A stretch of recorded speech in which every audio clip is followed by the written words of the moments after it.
advantage given, and the ball will come back. So Load puts him inside 50, and a good mark taken there once again, Leroy Larson. So another chance for him. Has he got the distance from here? Well, he passed off the last time. I think that it'll really test him, but we'll have to wait and see. So Leroy Larson on his approach. He'll kick from just outside 50. It's a high kick. I don't think it's quite got the distance. Lands on the goal line. Big punch through. And a minor score, the first of the game. They're going to St. Mary's. 2-1-13 plays Nightcliff yet to score on the AFLNTv scoreboard. Here's that man, Coughlin, who's had a little bit of it early. Goes back to, I think that's Carpenter, is it, Frankie? No, that is Fisher. Fisher, sorry. And now the Tigers are away. The kick goes towards Gilhouse, clears him, lands in the arms of Mark Blake. So Blake probably with the honours so far in that contest, but only early days. Labastida got the hands out to Jared Eilert. He turns and kicks long, looking for the target there. Couldn't find it in Jack Williams, but eventually the ball is kicked forward there by Ben Rioli. Comes inside. Coughlin's got another chance. He's well tackled. Umpire says holding the ball, and it will be a St. Mary's free kick going to Shannon Rioli. Yeah, they're on top here early, St. Mary's. Nightcliff need to do something. So Shannon Rioli, he's got a big lateral kick. Good punch there coming from Lockwood, I think it was.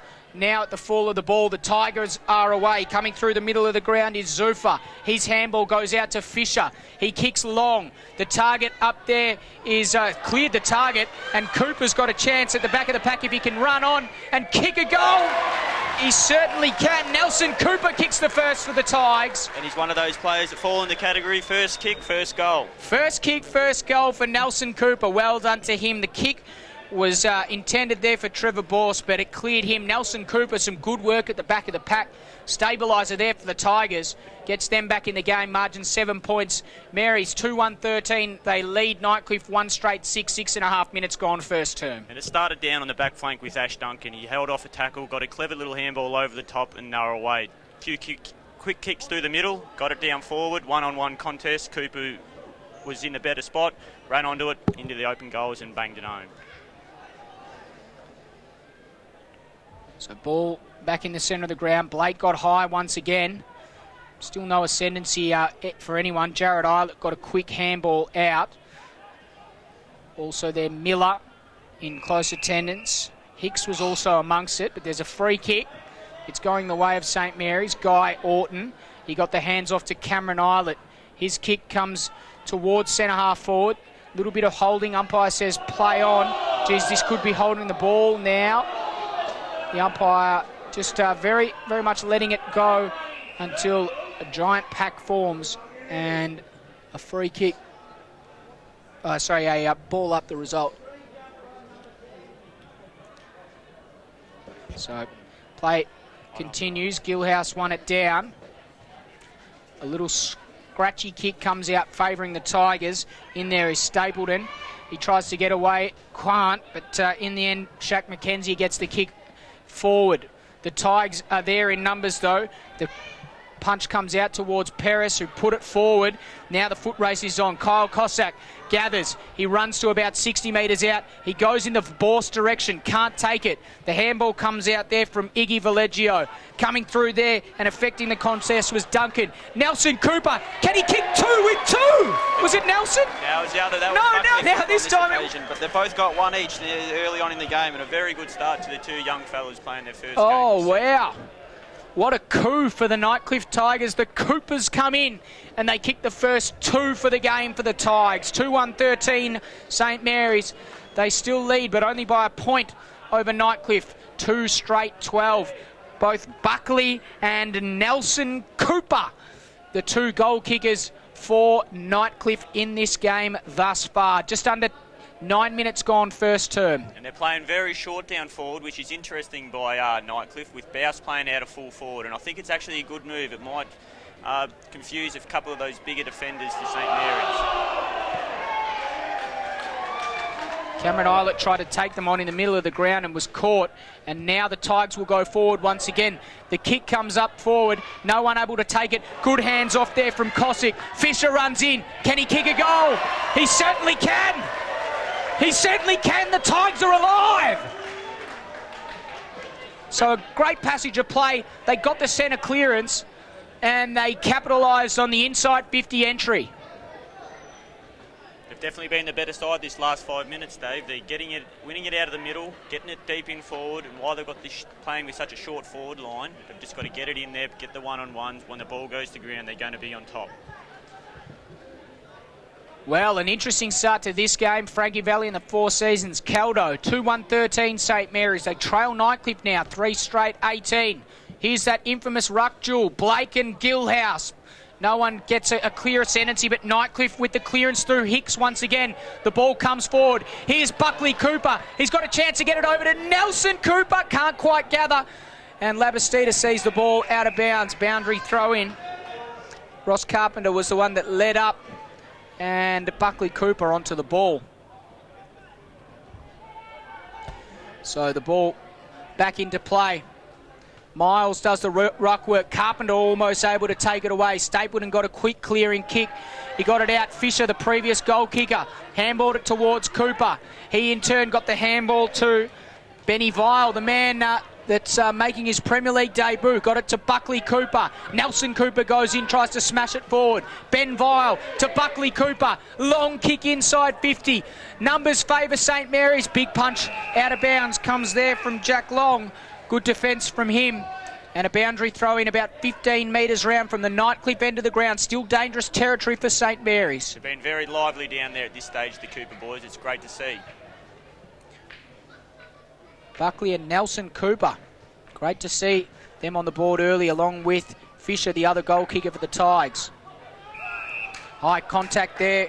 The free kick is going to Cameron Eilert. Almost could have been 50. The hot-headed James Gillies there. Yeah, and he's got the tag and roll today on Eilert, so he'll be in his face all day. That's going to be another interesting duel, worthy to watch. He had wheels last week and was in his face all day. And have a look at him. He's going down there and just going to give him a little bump, let him know he's around. It's a good kick. It finds Guy Orton, but his kick is not the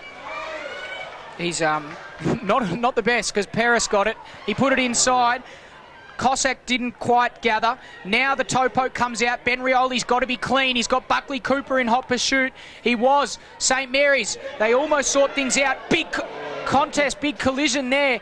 No one took a backward step. It was Gilhouse and Carl Lode. John O'Miles was the one that ended up with it. He put it inside 50. Willie Rioli at the fall of the ball. That's what he does absolutely brilliantly every time he gets the footy. Willie bangs it through and he puts St Mary's back in front. 3-1-19. They lead Nightcliff again 3 straight 18. And we've gone just over 12 minutes first term. He's just so clever when he gets the ball, Willie Rioli. You just can't afford to give him any sort of space. Otherwise, he just finds a way to get it on the boot and get it home. So a reasonably even contest thus far in this game. Dave Kennedy and Frankie Caldo joining you on AFLNTv. We'd love for you to join in the discussion. Drop us a line on Twitter, hashtag AFLNTV, and on Facebook on AFL Northern Territory. Make sure you join in that conversation, punters. Let us know what you think of the game so far. Free kick going Cameron Eilert's way in the middle of the ground. He doesn't muck around. He pumps it inside 50, goes in the Ewing direction. The ball comes off hands. Rioli's thereabouts. He's dangerous in these type of situations this time. The ball is knocked through. Minus score. Just received notification too that the two Cooper boys, they're twins. They are twins. Very, very interesting stuff. Here's Hicks, who's got an absolute paddock on the outside. He can keep on running. He's taken 2 bounces now. Elects to kick long to Buckley Cooper. Ben Rioli in front position. Did well. Coming through there was Raph Clark. And Wilson got the clearing kick. He got it to McFarlane, who in turn got it to Carl Lode. His kick goes in the Willie Rioli direction. Can he gather it in the pocket? Not quite. Ball goes out of bounds. Boundary throw in. About 20 metres round from the St Mary's goals.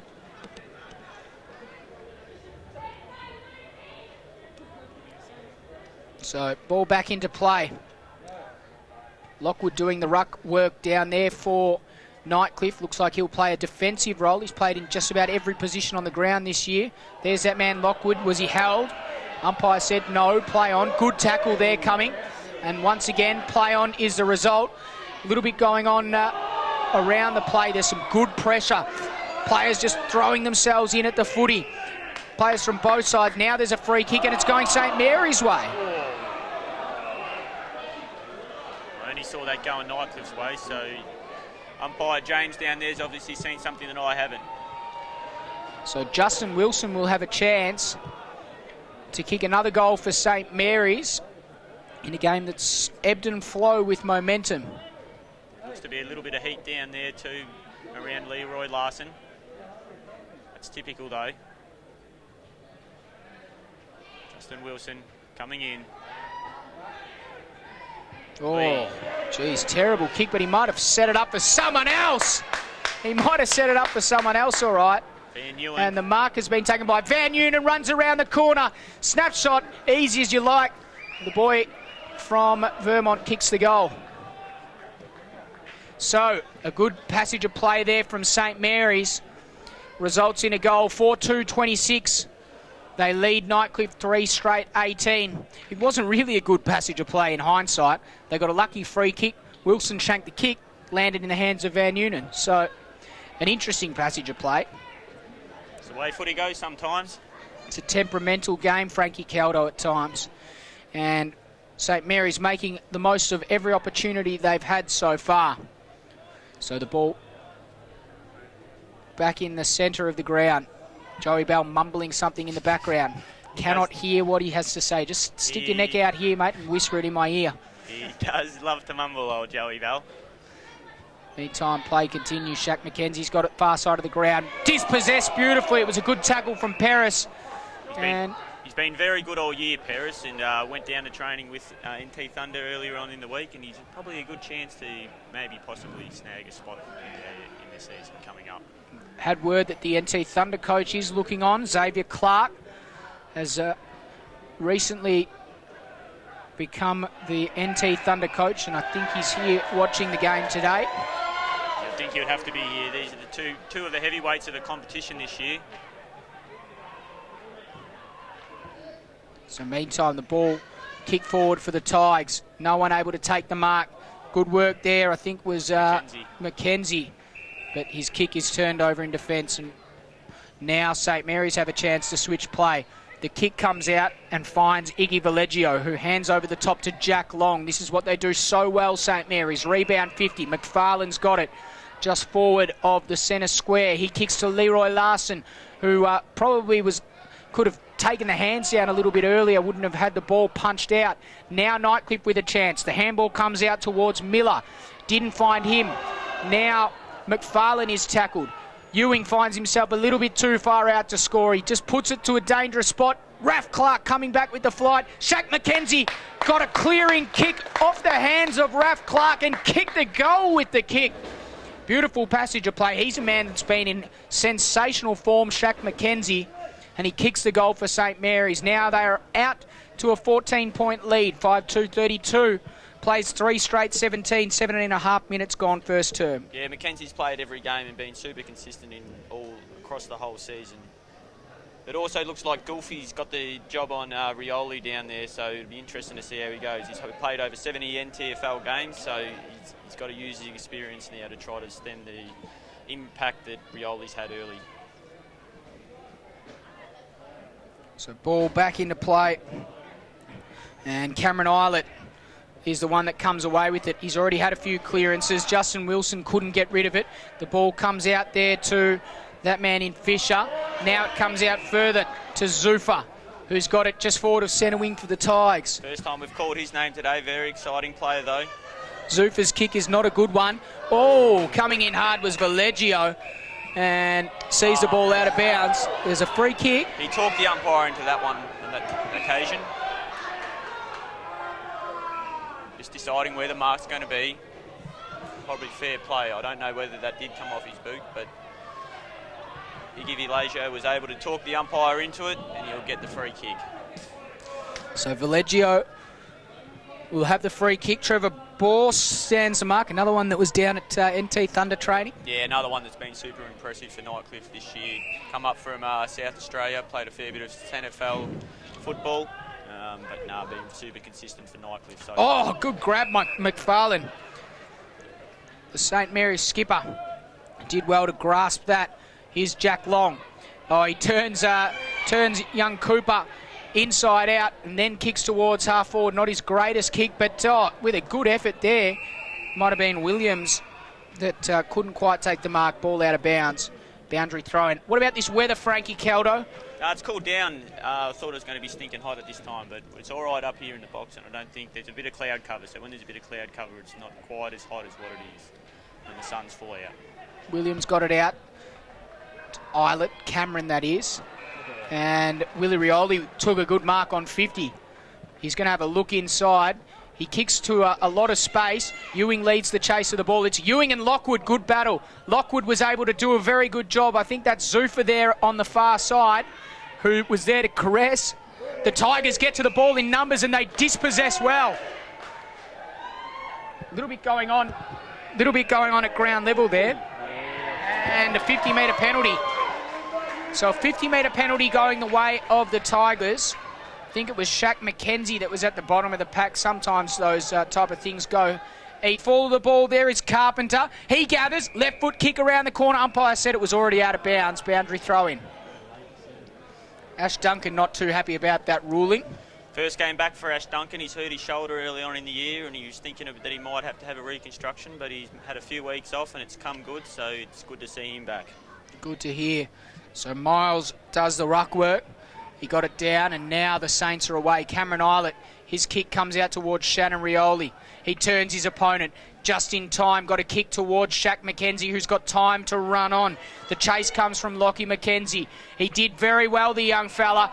And in the end, he gives away a free kick for a contact. Disappointing. But now Shaq McKenzie's kick is a good one. It comes to McFarlane on the far side of the ground. So Nightcliff, they'll be cautious of giving away a goal at this stage of the quarter.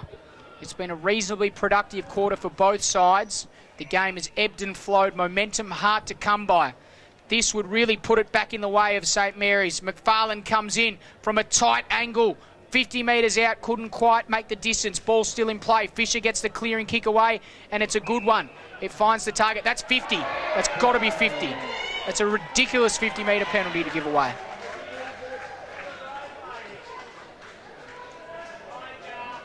Just a moment. So Perez kicks in board. It's a good kick. The target there was Carpenter. He couldn't quite grasp the mark. And now there's another free kick going to St Mary's. They've definitely had the rub of the green on the free kicks so far. Labastida will be the recipient of it. So Henry Labastida. He kicks up towards, kicks to Cooper. This is Nelson Cooper. So Nelson Cooper there kicks in board, finds Hicks on the bounce. Hicks then kicks in turn up the field to Paris. So Paris, Duncan makes the lead. He's going to go further afield. The target is Carpenter, can't quite take the mark and the ball spills out of bounds. Good punch there coming from John Anses. And a boundary throw in the result. Just the big punch over the top favours St Mary's. It comes out the back towards Willie Rioli, taps it onto himself and then tries to give the handball. Oh, it did very well to intercept the handball that came out there from Miller. Kicked it forward. McFarlane took a good grab. Willie Rioli, look at him. He's steaming forward. It doesn't matter because there's a 50-metre penalty going to Peter McFarlane. Encroached it there first, Levi. Too many 50-metre penalties. Frankie Caldo, not happy with it. It's maybe brought up at the footy ops meeting. Who knows? If it is, I'll be there. I might even have a beer at the footy ops meeting on Monday morning. Peter McFarlane comes in. Has he kicked one today, Frankie? No, he hasn't. He hasn't. But he has now. Now he has, Frankie! Unbelievable goal from another 50-metre penalty. Saints out to a 20-point buffer. 38 plays 18.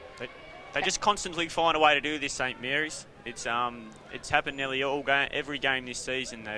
the other team looks like they're in the match, but it gets to quarter time and they just blow out the lead. And it's out to, what is it now, 14 points? I think that It's hasn't been 20. updated. So out to 20 points now, and it's been what you would say probably a 50-50 ball game at this stage. It is. It's interesting how they have an innate ability to do that, but good sides generally do. And the margin is now 20 points. Cannot be much longer left in this quarter. Umpire electing to bounce the ball. Wouldn't you love to see the umpires throw the ball up when you've got a ruck contest as delicious as this? Gilhouse and Blake. Ball on the turf at the moment. Handball comes out to Miller, who pumps it inside 50. Duncan comes back with courage. Couldn't gather.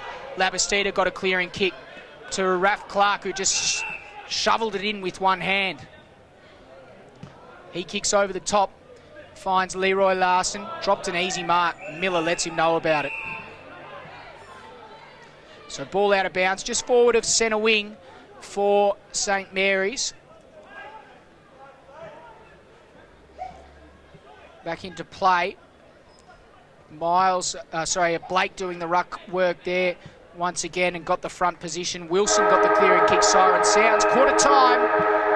Quarter time here at TIO Stadium. 6-2-38 St Mary's. Plays 3 straight 18. That quarter went for 25 minutes and 57 seconds for those interested. Grey clouds in the background, but hopefully they don't affect us here at TIO Stadium. Hope you're enjoying the coverage on AFLNTv, wherever you are watching across the world. We all know that the great Daniel Boone was watching us from New York City in the Bronx. What an achievement that is. AFLNTv goes multinational. But wherever you're watching, hope you're enjoying it. Joining the conversation, hashtag AFLNTV. And we will be back after this short quarter time break with the second, third and fourth quarters.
Daly.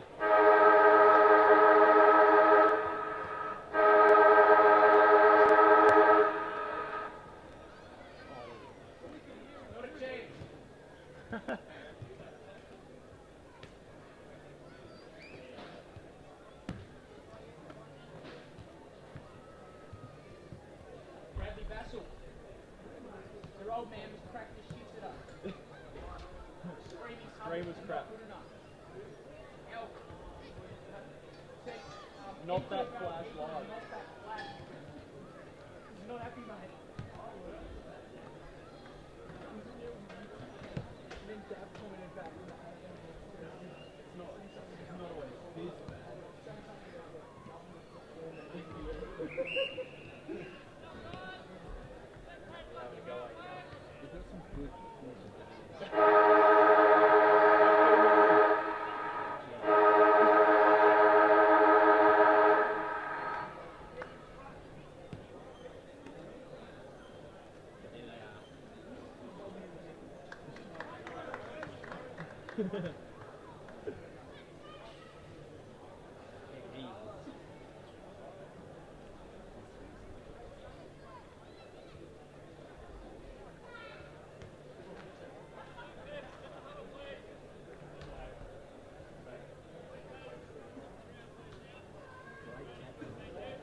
Welcome back to the coverage here of the game between St Mary's and Nightcliff. This game coming to you live and exclusive on AFLNTv. The score at quarter time, 6-2-38. St Mary's leading Nightcliff 3 straight 18. It was a quarter that ebbed and flowed with momentum. It was also a quarter that Daly Shannon didn't like. He said that we were being too loud on the coverage. I'm sorry about that, Daly. I'll talk as loudly as I like. So, just recapping, 38 plays 18 at quarter time. The Nightcliff bench are looking up here at the moment. They're baffled as to what's going on up here. And we're about to get underway in this second quarter. Apparently there's a few disenchanted Nightcliff supporters. I might just go back into the glass box here. A great man once said you got to be in it at quarter time if you're any sort of shot, and I think at this stage Nightcliff are well and truly in this one. So who was the great man? Peter Schwab. Wow, the great man Peter Schwab. Here's another great man, Trevor Borst. He kicks it towards Cooper, and there was something that happened after. Downfield free kick. So it will be Buckley Cooper. So Cooper, he kicks inside. Gilhouse has to sit. He tried to bring it to ground. No one was there. Wilson is there for St Mary's. He got a clearing handball to Load, who got it back to Jack Long. Kicked on his left foot to Willie Rioli. Did well to edge his opponent out of the way. And that was Guelphy. Ball out of bounds, centre wing.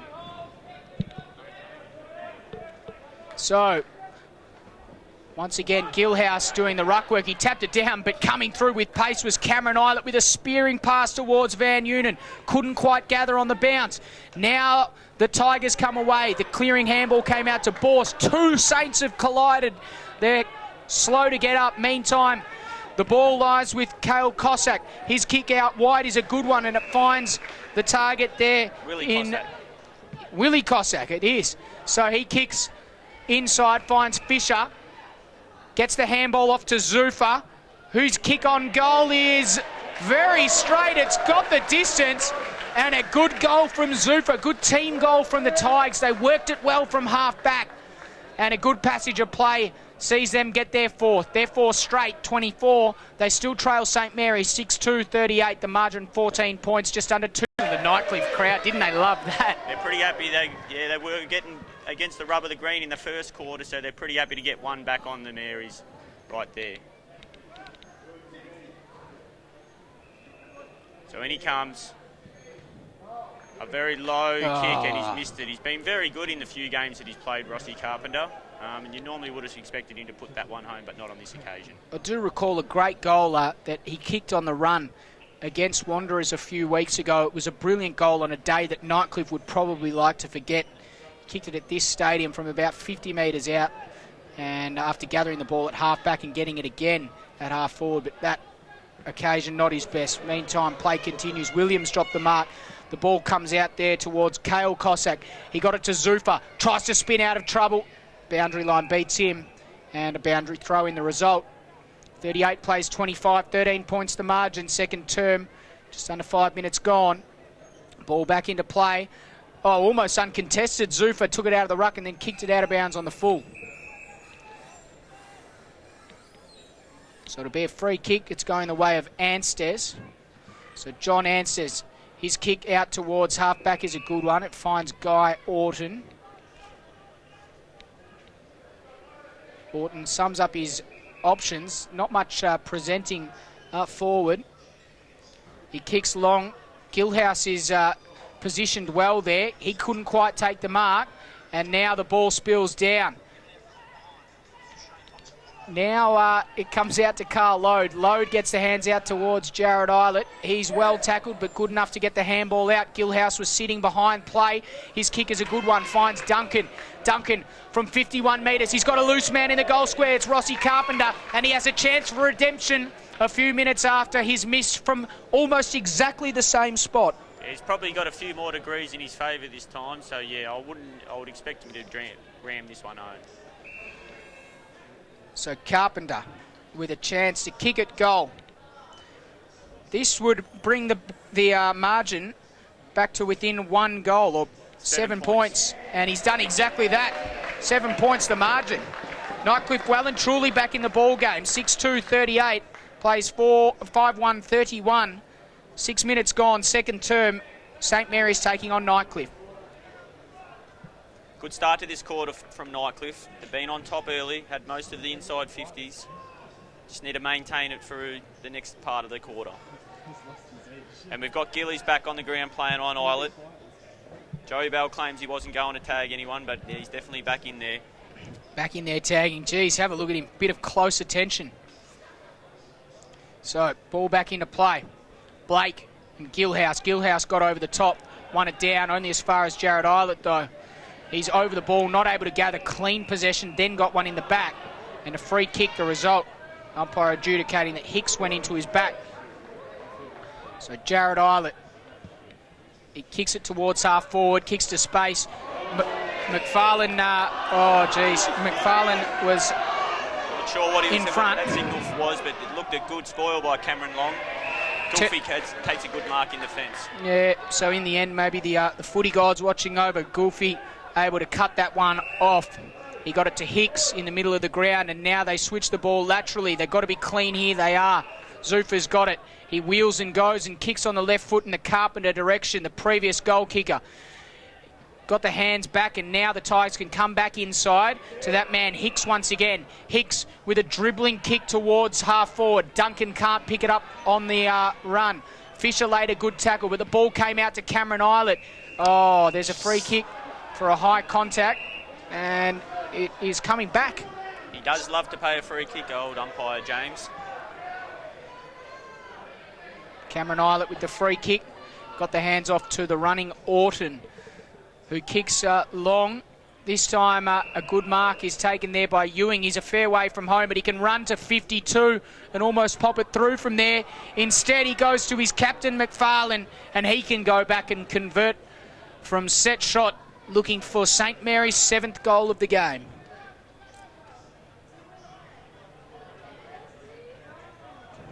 So Peter McFarlane with a chance to kick goal number 7. Not for him, but for his team. It's his second. If he kicks it, you would expect him to kick it from here. You'd think so. Almost a dolly for McFarlane. Comes in, pops it through, and extends the margin for St Mary's. Another goal for them. They move to 7-2-44 on the scoreboard. They lead Nightcliff 5-1-31. That buffer just out to 13 points once again.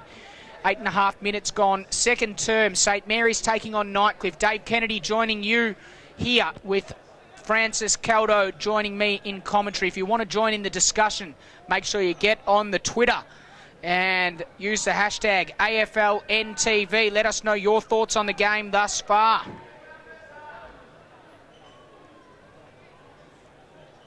Ball back in the centre of the ground. Tap out there by Gilhouse. Murphy takes him on. He will win a free kick there for his efforts. Wow, we've had absolutely another incredible tweet coming through. I'll just wait till the next score before I read this one. Meantime, it was Murphy that got it to Fisher, He's got it, looking for options. The leads come from Carpenter and also from Duncan. Fisher elects to play on, took his opponent on and did very well. Then kicked it brilliantly into the space, and Ross Carpenter was the man that was able to take the mark. Ash Duncan it was. Is it Ash Duncan? First game back. It certainly is. 4 or 5 weeks, but no, he's got on a good lead and out in front, and a good kick there by Fisher. A very nice kick there from Fisher, and a little shimmy on the mark as well. And that man, Ash Duncan, he's already having a strong influence on this game. Coming back, as you said, after that shoulder injury. Comes in, not his greatest kick, but okay, here we go, boys. Let's have a listen to this tweet as I just get it back up on my screen now. Hashtag AFLNTv. This is David Arthur. Watching Sam Arthur on delay from southern France. Whoa. Go boy, don't let Thorny get them all. Davey Arthur, mate, you have just once again become the second international hashtag user of the day. That's correct. The second international hashtag user, second from the Northern Hemisphere, first from the continent, and you have capped off an incredible day. I think majority of the tweets today have come from international viewers. That's an incredible stat right there. That is probably the most incredible statistic you will ever see. Most of our viewers on AFLNTv are actually international viewers. We're still 2.5 quarters left. Can we hit another continent, Dave? That is a big question. Wow. Oh, the world is our oyster. Anyone in Antarctica watching? Just let us know. This is absolutely incredible stuff. Meantime, the ball has just been kicked out of bounds on the full, and there's a free kick. It's going Nightcliff's way. Zufa kicks it to Cooper. Now the lead comes there. It's Carpenter. Some good defence there from St Mary's. Cooper coming through. That's Buckley Cooper. Getting on the end of it there is John Ansters on the far side of the ground. He's able to knock it forward towards Ben Rioli. But Zufa with some good work puts it inside 50. The kick was intended for Carpenter. It cleared him. Good tackle from Nelson Cooper to run down from behind. Not rewarded. Umpire says play on. Now bodies spill in from everywhere.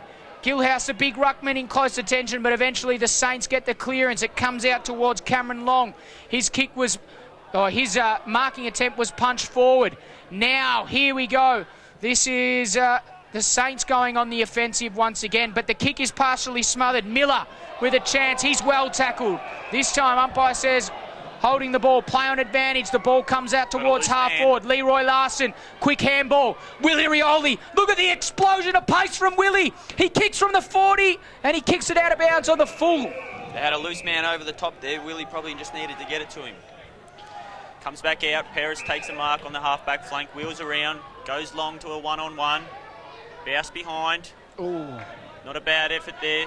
Carl Load comes in, picks it up, handball over the top. Ewing's got it. Does a little shimmy around the corner. 1-2 with Wilson. Ewing inside 50 and Leroy Larson all on his own will take an easy mark.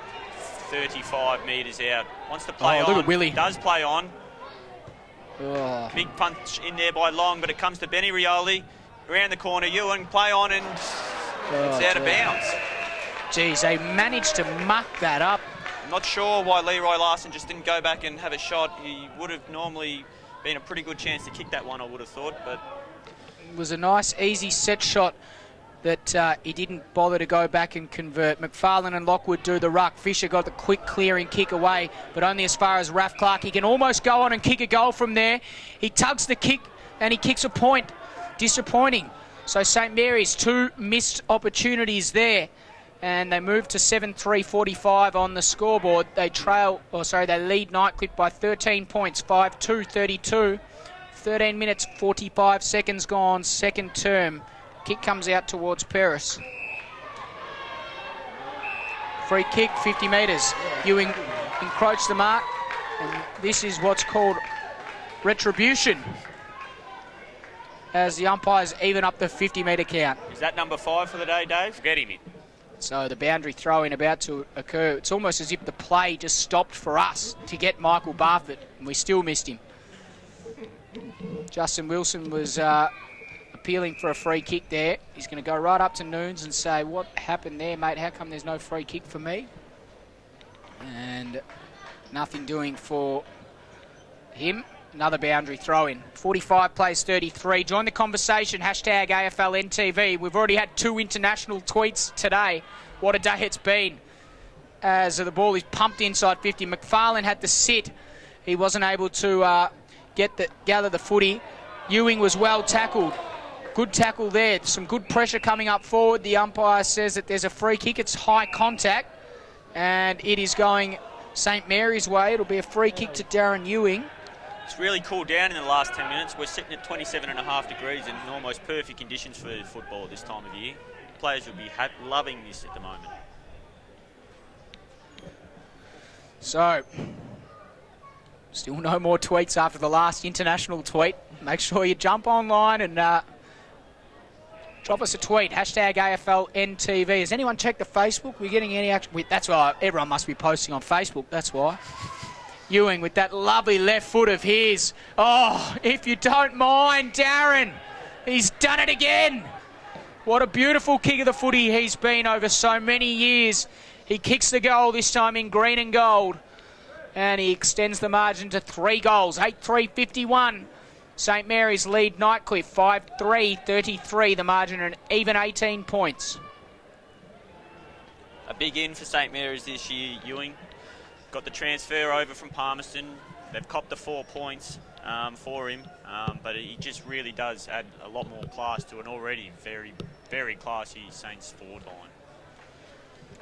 So you'd think that Nightcliff really need the next goal just to make sure that they stay within distance of this St Mary's juggernaut that is. Carl Load got the clearance. He got it to McFarlane. Clean, very clean overhead on that occasion. Well done to him.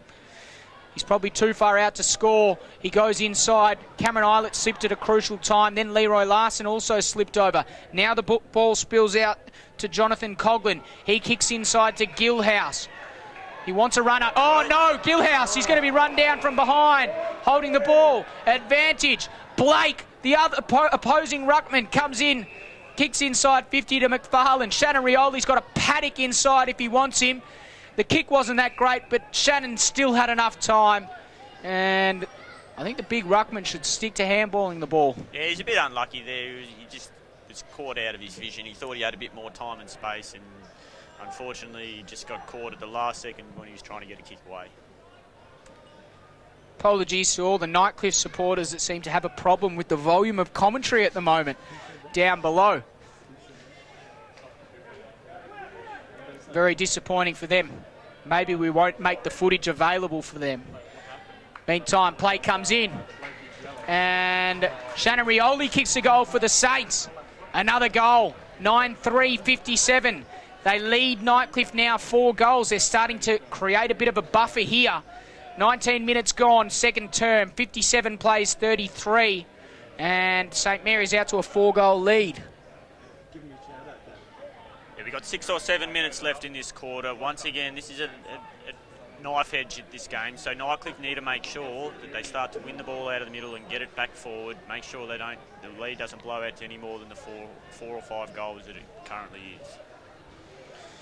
So the ball back in play. Who's had the honours with the ruck duties, Gilhouse or Blake so far? I would say it's a bit a dead heat, to be perfectly honest. They're both sort of cancelling each other out.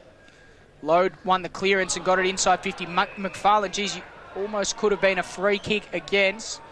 Umpire said no. Cameron Long just digs his heel into the ground. He's not too happy about that effort.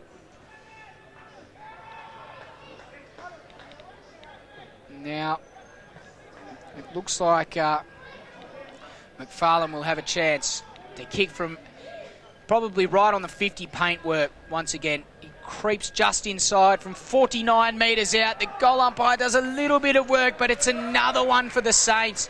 This is what they do so well. They close their quarters out well, and they've kicked another one, and suddenly the margin is out to 5 goals. 10-3-63. They lead Nightcliff 5-3-33. Just entered red time in the second quarter. Yeah, that probably goes back to what I said at the start of the game. St Mary's have 11 players who have played over 100 games of NTFL footy, and that's just experience that allows you to be able to run out the quarters a lot better than the more inexperienced opposition at this stage. So you'd think that Nightcliff need to get one before the half-time break. They got the clearance there. Cameron Eilert gave it to his brother Jared, who put it inside, almost inside 50 for the Saints. Paris leads the chase to the ball. He can't gather. The kick forward favours St Mary's. Now the Tigers with a little bit of time and space to work things out. That man Paris once again. He kicks a high ball out of bounds on the full. The target intended was Lockie McKenzie, but it was too wide for him. Now the kick inside. Once again, McFarlane in the box seat, just getting a hand on it. Benny Rioli comes in and he kicks behind. Geez, he could have almost put the game out of reach at this early stage. 5 goals, 1 now the margin, 31 points. Yeah, that was a big miss there. They really could have just put a little bit of icing on the first half. Benny Vile goes in short and Goulfy takes her mark in the back pocket. So Goulfy looks upfield. Another terrible kick. Another absolutely terrible kick. The kick there was intended for Jonathan Coughlin, but it was no good. And now Guy Orton will have a chance to go back inside 50. He kicks in the McFarlane direction. They have a few numbers back there. Nightcliff. Willie Rioli, he's dangerous from this spot. He misses. Just put it behind the stick. And another minus score. So Nightcliff, they really need to be clean here, getting the ball out. Here's Goulfy. Just looks up. He's making an assessment. They need to be clean here. They need to either find that short option or kick long. Geez, they did neither. They didn't find the short option. They didn't kick it long. And the result, a boundary throw in. In a very dangerous spot.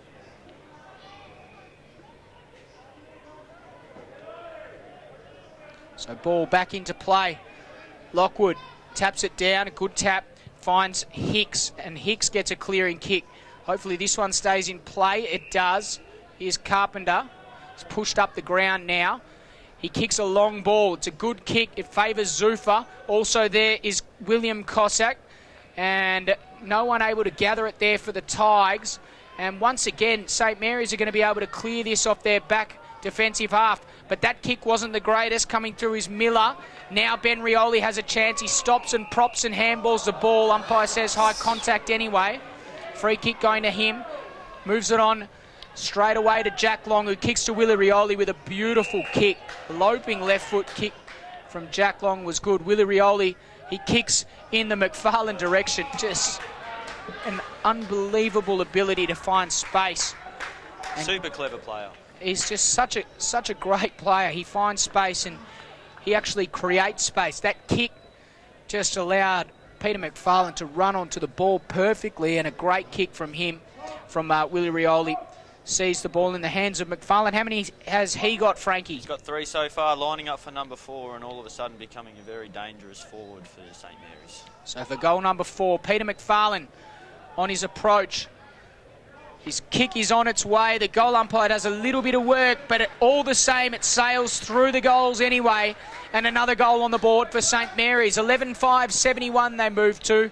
They lead Nightcliff 5-3-33. The game starting to get out of reach already before half-time for the Tigers. Yeah, and Gillhouse is off at the moment. He's been off for about 5 or so minutes, and it means that Lockie McKenzie, the young 16-year-old ruckman, he's not even a ruckman, but he has to fill in for the ruck duties at present against Jonathan Miles. So this is what happens when you're going with one definite ruckman. Wow. Cop this, Lockie McKenzie. You're taking on Mark Blake. Blake wins convincingly. Leroy Larson holds it up. Now Jack Williams hands off Jared Eilert. The kick comes inside 50, goes in the McFarlane direction again. McFarlane can't quite take the mark. At the fall of the ball there was Benny Vile. He wasn't able to gather. Now it's plenty of numbers just piling up on the footy. Nightcliff trying to clear defence. Vile got a handball out. It went towards Paris, but he wasn't able to gather. Shannon Rioli with a flying shot at goal out of bounds on the full. As you say, Frankie, that's amazing that you'd put McKenzie into the ruck when you've got Lockwood, but I can't work it out. I don't know. I Maybe think it's a case of sink or swim, and Haley's been really adamant to make sure that he's playing a lot of juniors and also throwing him into the big occasions. So Lockie's played 7 games already this year, so it's probably just giving him a little bit of a taste at the very top level. But do you get the feeling that Lockie's ever going to become a ruckman, whereas a bloke like Julian Lockwood is actually rucking in the defensive half at the moment and has rucked in many seasons before? I don't understand why you wouldn't put Mackenzie into a key position down back and then put Lockwood into the ruck. It's probably what I would do, and Mackenzie's been super impressive playing across the half forward and half back line, but also on the wing. So yeah, it probably is a little bit surprising that they put him in the middle and didn't put Lockwood there, but Haley knows better than both of us up here. Very true. He's a smart man. He's obviously got a plan. Here's Ben Rioli for a goal after the siren to really put a dagger in the hearts of Nightcliff Tigers supporters and players alike, but he misses. All the same, it was St Mary's quarter. In the second quarter of this game, St Mary's Nightcliff, the score at half-time, 11-6-72, plays Nightcliff 5-3-33, and we are going to go through some of our goal kickers and better players. So the score at halftime, once again, 72 plays 33. Levi is not, in fact, watching, but we are ready to go. As the players leave the surface at halftime, we are here on AFLNTv, of course. Dave Kennedy joining me is Frank Caldo for his thoughts on the game so far at halftime. We will go through some goal kickers and better players. Yeah, so goal kickers so far for St Mary's. McFarlane's got 4, and then 2 each for Van Nguyen and Ewing, the 2 key forwards for Saints, and then singles to Willie Rioli, Shaq McKenzie, and Shannon Rioli. And for Nightcliff, they're all individual goal kickers with 1 each at this stage. Buckley and Nelson Cooper both with 1, Ross Carpenter, Zufa and Fisher. What do you make of the move to go with a really, really small forward line? It seems as if I think that Nightcliff have been somewhat exposed for height at times. We saw that as an example with Lockie McKenzie taking the ruck duties there at that last ball up. And then, of course, Buckley and Nelson Cooper have been good. They've played the good role of a small forward. But do you think that maybe they need another presence up forward? Yeah, you're probably right in saying that. I think early on they were really dangerous, especially the Cooper boys in their first game. They've just got to make sure they maintain and be dangerous across the whole 4 quarters, especially when they are going in with such a short forward line. Zuf has been good across the half forward line, but at the moment he's the only key player down there. So yeah, they just need to make sure that they get a bit of a rev up at half time and come out here and put in a good second half performance. I think the difference between this St Mary's side and some of the other sides is when you look down the list, you have a look at all the names, there's hardly a name that you can say, geez, he hasn't done much. And if I had to say one today, I'm going to be honest, I think it's Raf Clark. And we all know the footy that he's capable of producing. So it's just an incredible lineup. Maybe Justin Wilson's been a bit quiet, but so many people that are impressing. Obviously, Peter McFarlane up forward. Even the Eilert brothers have been getting a lot of the ball in the centre of the ground. I love Jack Long and the way that he plays footy off half-back. I think that Leroy Larson's had his opportunities. Benny Rioli's had his opportunities. So, and of course, Willie, he's got amazing talent. He has 5 kicks a game, and all of them are brilliant. So it's an interesting team. They don't really have a weak cog, do they? Nah, well, and when you look at it, they're super strong across the park. And if we go through and have a look and see the total games played, especially up in NT footy, whether it be for NTFL or for NT Thunder, their numbers are phenomenal. Like I said earlier, they've got 11 players with over 100 games experience against Nightcliff, who I don't think they've got one player over 50 games. Incredible. Well, an incredible stat there given by Frankie Caldo, my main man. And we're enjoying this contest. This is our 6th quarter of football. We're coming into our 7th quarter of football after this short break. We hope you're enjoying the coverage on AFLNTv. Make sure you're joining the conversation. Hashtag AFLNTV.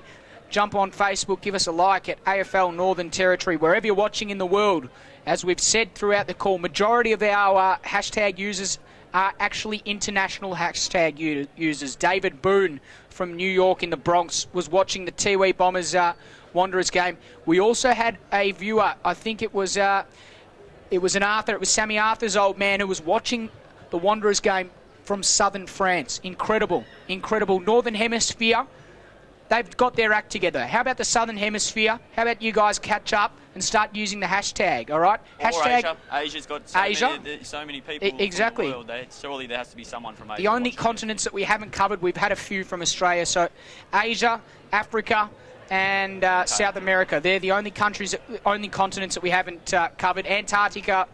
We're not going to get someone from there. We're going to struggle. We're going to struggle, aren't we? We are going to struggle. But wherever you're watching, make sure you use that hashtag, especially if you're in Africa, Asia, or South America. That's where we're most interested in.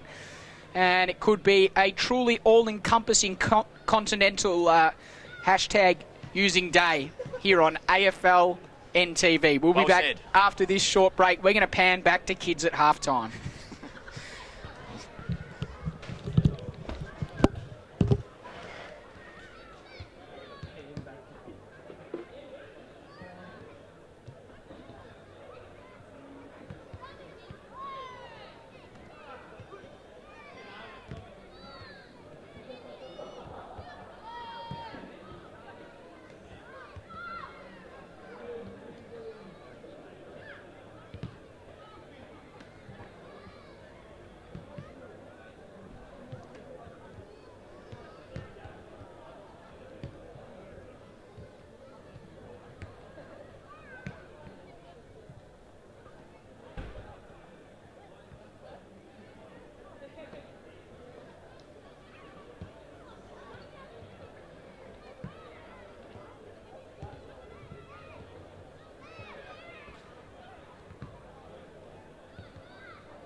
If you turn it on. Want to do some commentary on people having a kick? See if we can find Mickey Barker.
We've got too many tickets.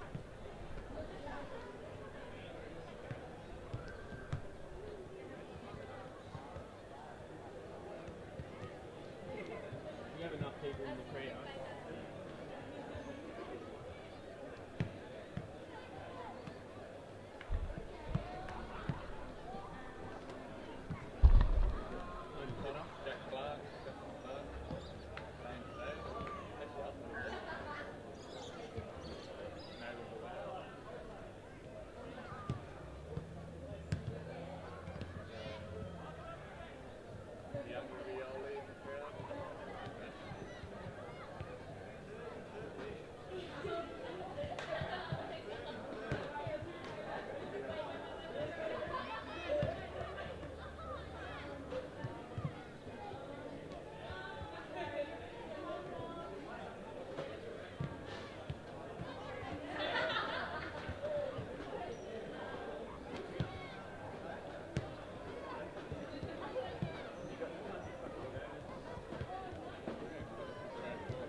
that half time stat or what's that stat?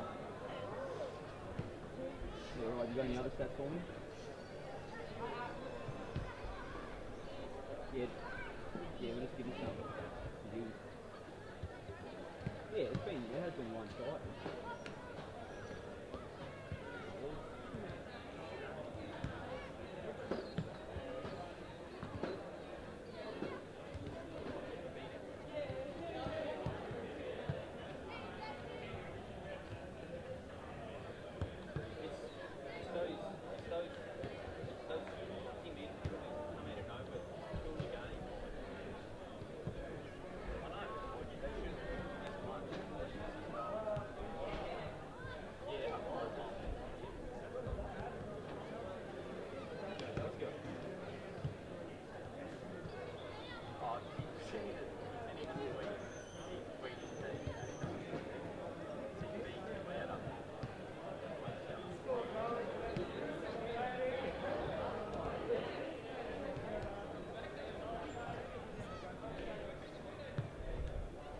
Yeah, I'm Candy. What are you doing?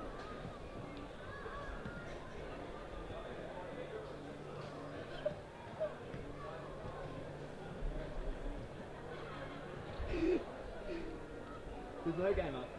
This is it. Wait, you just got the camera.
Welcome back to the coverage here of St Mary's taking on Nightcliff.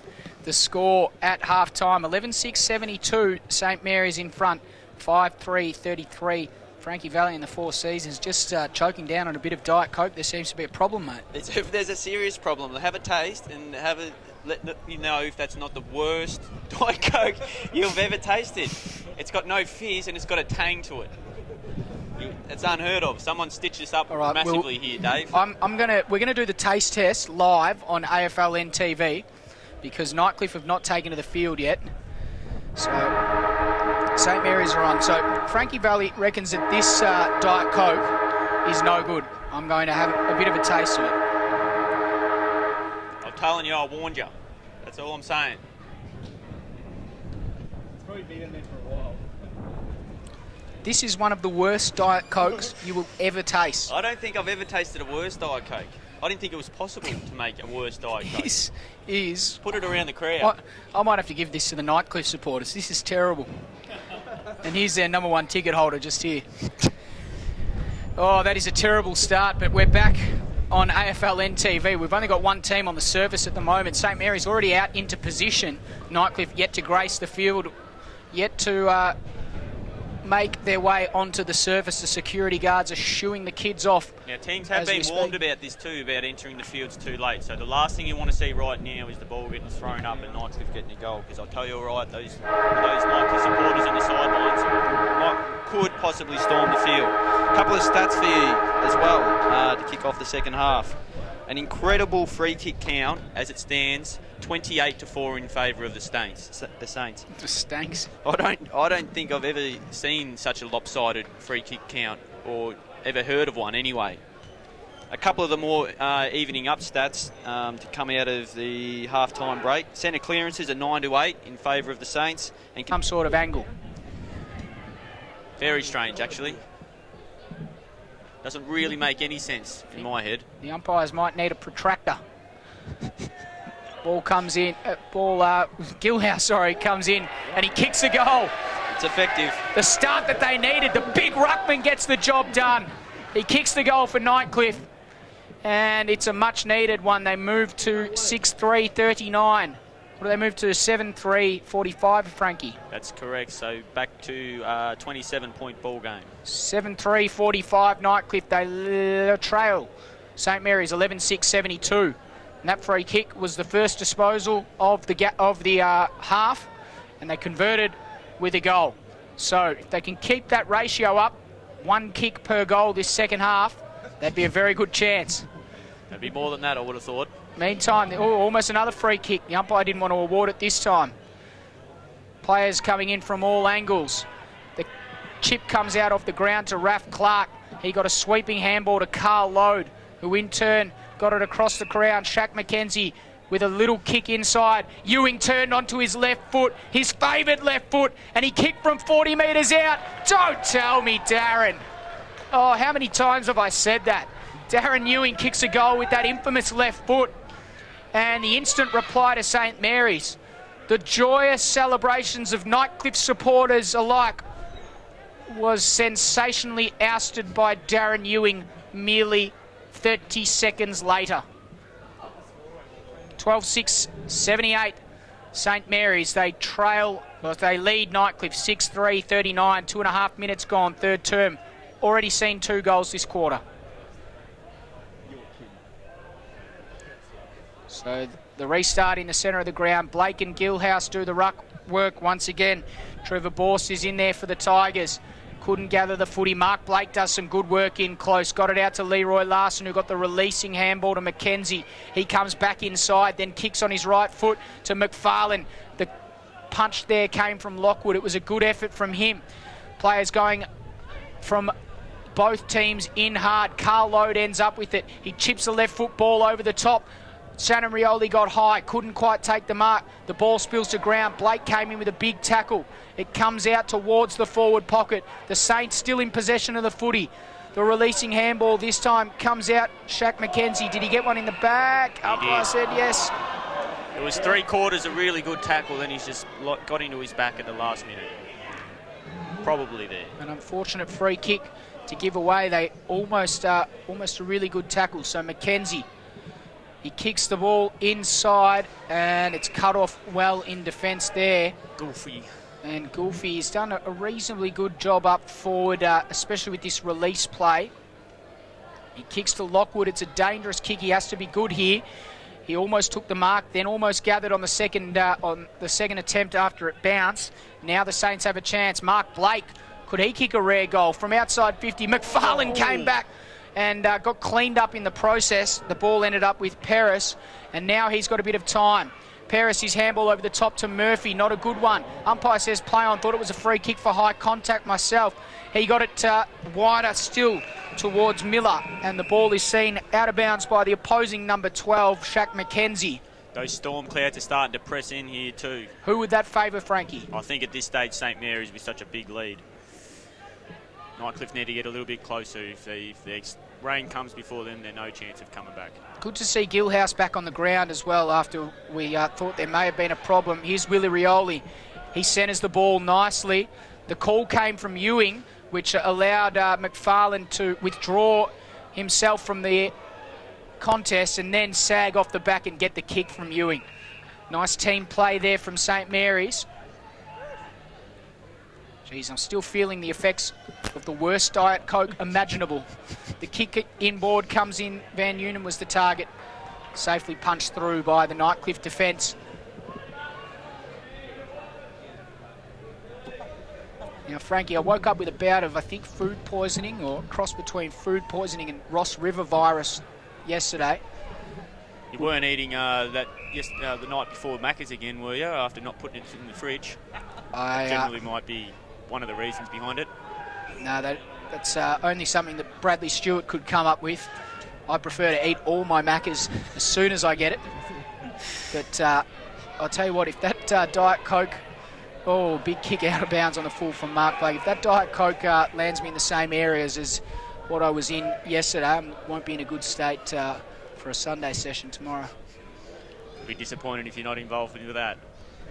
Timmy Miller will take the free kick.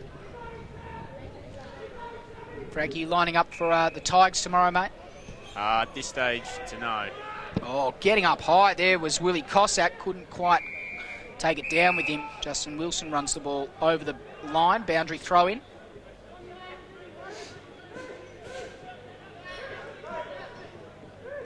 This time Miles will do the work with Gilhouse. Trevor Borst came out with it. His handball was ineffective. It went to Guy Orton. His kick in turn was cut off by Jonathan Paris. Paris elects to come inboard. It's a good kick. Finds Cale Cossack. So Cossack just assessing his options. He goes to a one-on-one. It clears Jared Eilert, leaving the path there for Hicks, but he's seen out of bounds. A good tackle there from Jared Eilert.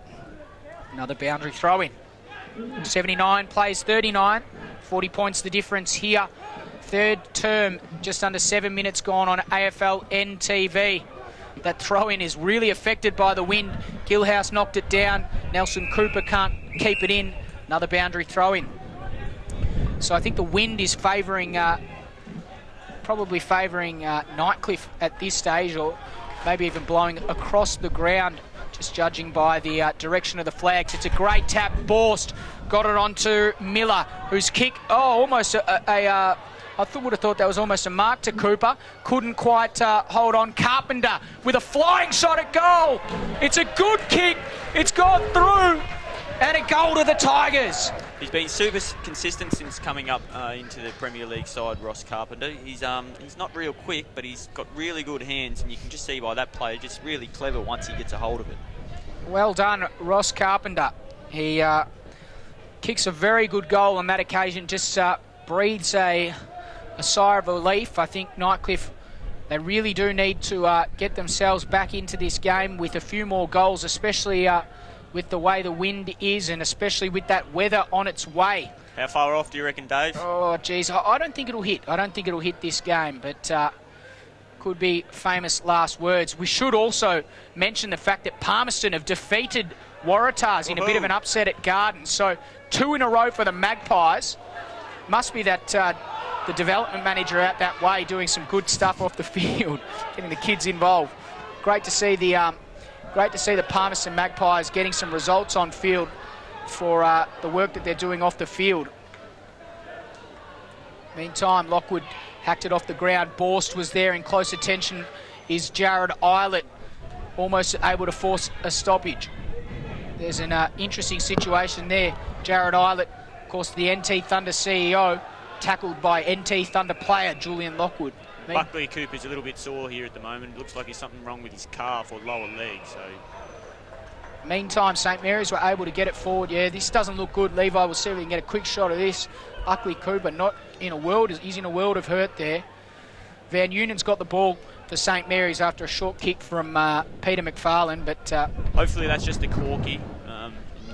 He gets back out there, but yeah, I'll follow it over the next few minutes. So Justin Van Unien, his kick is on its way, and he kicks the goal from set shot. St Mary's always with an answer. They always provide an answer. Whenever a team threatens with a couple of goals or a goal, they always tend to provide an answer. So another goal to Van Unien. If it's not Van Unien, it's Darren Ewing. If it's not Ewing, it's Peter McFarlane. They're a hard forward line to stop. And Nightcliff throwing everything at him at the moment, but the margin's still 40 points. 13-7-85, plays 7-3-45.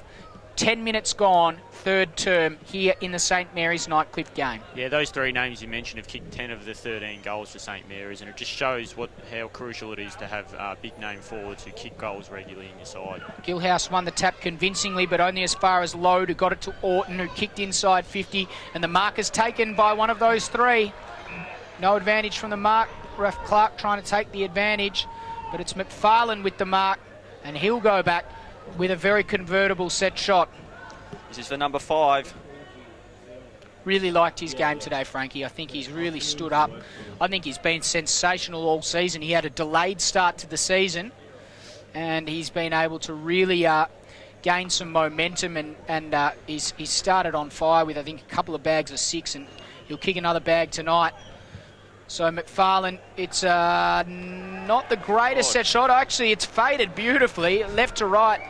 The big slice off the boot sends it through. Another goal to St Mary's. 14-7-91. They lead Nightcliff 7-3-45. 11 minutes gone, third term. Yeah, he's got a handful now, and it's been super impressive all season, McFarlane, since coming in. He's a very hard man to match up on. So when you've got him and then the other name big forwards down there, it really stretches back lines, and that's what's happened today. Ball back in the centre. Blake and Gilhouse doing the ruck work once again. Wilson's able to gather it out, but there's a free kick for a hold. It's going Nightcliff's way. So the Tigers will look to put this inside 50. The kick comes out in the direction there of Lockie McKenzie. He couldn't quite take it. Labastida's there. He got the handball off to Jack Long, who in turn got it to Carl Lowe. Good tackle there coming from Borst. He dispossessed him, but Jack Long came back for seconds. He couldn't quite get it. McKenzie also there at the fall of the ball. Taps it out wider still. And now it's Shaq McKenzie from St Mary's that comes out with it. And a short kick finds Orton. He goes further afield. And now the Saints have it on that outer wing. They'll be looking to bring it in methodically, which they do with the short kick. I think that's Shannon Rioli. Can't see that far. Too far for me at this time of the day. Kicks it inside 50. McFarlane flies. Good punch coming over the top. Now Fisher. Can he gather cleanly? In the end he does. Gets a kick away to centre wing, and Nightcliff have a little break here if they want to move it on. Elect not to. There's a free kick coming off the ball. It's going Nightcliff's way, probably to maybe Ash Duncan, is it? No. He hasn't been involved in the play for a little bit here, umpire James, and he's decided to pluck one out of nowhere. So Ash Duncan has got it. He goes on his left foot. He kicks in the Zuffa direction. Can't take the mark. Good punch coming over the top there from Blake. That's Gillies who goes backwards to Hicks, who kicks it inside 50 to Zuffa, who should run on and kick a goal here. He does. He pops it through. Sometimes they're more difficult to kick than they look, but he makes no mistake that time. Zuffa kicks it through, and he reduces the margin for the Tigers back to 40 points. St Mary's 14-7-91. They lead Nightcliff 8-3-51. just 13 and a half minutes gone in this third term. Yeah, just a little bit of info on Zufa. He's come from Redlands in the NTFL and won their best and fairest earlier this season. So, yeah, very talented player and one that Nightcliff identified and plucked before the start of the season. So the ball back into play. We've resumed once again. Now, if someone else retweets someone who's used the hashtag AFLNTv, does that count as a hashtag? Oh, wow, there's 50 metres. 50 metres, Cameron Islet goes against Gillies. He's going to come off. Didn't see what it was for. He was trying to be humorous. Wasn't. Yeah, once again, I don't think there was too much in that one. But anyway, that's another goal will result from a 50-metre penalties here from St Mary's. So good for St Mary's, not good for anyone else. Not the type of person that you want to give 50 metres away to either. Cameron Islet puts him within scoring range. They're already up by 40 points. Usually a very reliable player. Steps up when it counts. Maybe it didn't count enough. Kicked a point. Try to do a McFarlane and try to swing it from way around, but look, not on this occasion. I will give you some information on Cameron Islet. He plays a beautiful fade that he likes to start balls on the left-hand side of the rough and just fade them into the middle of the fairway. Maybe his kicking boot not quite the same as his golf swing. So not getting the left to right movement he desired, missed, but St Mary's will have a 4A forward. Meantime, McFarlane, almost took the mark. Just so much pressure coming from St Mary's. Now the short kick away comes and finds Zufa. He's got time to get up. Dishes the handball off to Borse. They link up with hands in the middle. Oh, tackled there was Murphy and run down, and doesn't Leroy Larson let him know about it. The young fella, he's got a little bit of attitude, this kid. He likes to let everyone know about it. So Larson goes inside 50. Oh, McFarlane just had time and space. He got it off to Shannon Rioli. It'll take a good kick. Has he got the fade? He certainly does. He bangs it through from 50 metres. A beautiful kick. McFarlane handed off to Shannon Rioli, who kicked a goal, and he extended the Saints' margin. 15-7-97 plays 8-4-52. 16 minutes gone in this third term. Hashtag AFLNTv is what you need to use to tweet us. Send us your thoughts on the game. Join the conversation. Join in that conversation wherever you may be from. So far, the ledger has been swayed back in the favour of the Australians. At halftime, the ledger for the 6 previous quarters was international tweets, 2. Australian tweets, 2. But courtesy of an Elton Heenan tweet from Australia, the ledger back in the favour of the Australians. Meantime, the ball goes forward towards Ash Duncan. He couldn't quite gather. Stapleton was there to get the handball back towards Ben Rioli. Zufa corrals him out of bounds, and the ball goes with them. Boundary throw-in. Haven't seen much of Duncan this quarter. He had a pretty good first half, but he's one of those players for Nightcliff that needs to stand up right now to get him back in the hunt. They need a goal here. They definitely need a goal here. Zufa won the tap down, then laid a good tackle on Orton. Holding the ball, says the umpire. Maybe a little bit of luck going their way. It was a good effort and a good recovery after he took the ruck contest. So Zufa may have kicked the last one for the Tigers as well, I think. And now he's got a chance to kick this one, then ninth. He's lining up for number 3, and he's actually been very good for them today. I concur. Flew up last night, in for the game today, fly back tomorrow. In he comes. He's trying to swing. Don't you tell me! It's a battle of who can swing it the most at this stage, Dave. I'll tell you what, he kicked on the left, and that was a fade as well. That was incredible. It just started outside almost the right point post, and it faded back just enough to go through for a goal. So the score, 15-7-97. Nightcliff with that last goal, 9-4-58. Back to 39 points in it. Nightcliff still needed the next 1 or 2 just to close out the third quarter. So the ball back into play. Gilhouse got up very high. Mark Blake also in attendance. Borst did some good work in close, but he was pickpocketed of the ball, and Raph Clark goes inside 50. He kicks towards that plethora of forwards that they've got up there. This one is Van Unen. He kicks inside, and Raph Clark almost took the grab as well. Now the ball spills down. I think it's Hicks at the fall of the ball there. He can't gather. Now the Tigers with a little bit of time and space. Oh, Willie Rioli. Left foot snap is touched. It goes towards the goal square. Some good pressure there from both sides trying to lock that ball in. Now the Tigers come away with it. Well done, Tigers. The ball comes into Zuffa direction. He's got Borst running past. Elects not to use that. He turns and goes to Gilhouse in the middle of the ground. They'll want to move it on, you'd think. Gilhouse, he's going to be forced to kick the ball. He kicks on his left foot. The kick comes up towards the target there in Duncan. He couldn't quite take the mark. Overrunning the ball. Borster was taken high, and he'll get a free kick that didn't need to be given away. But He played it very well. so Borst, he's on a very acute angle. Carpenter was free in the middle. He tried to move it on quickly. The umpire brought him back onto the line. So now Johnny Ansers just walks up and tries to protect that space just shy of the 5 metre protected area. So Borst, he's looking for options. He doesn't want to have a shot at this. Very difficult with this breeze that's coming across the ground.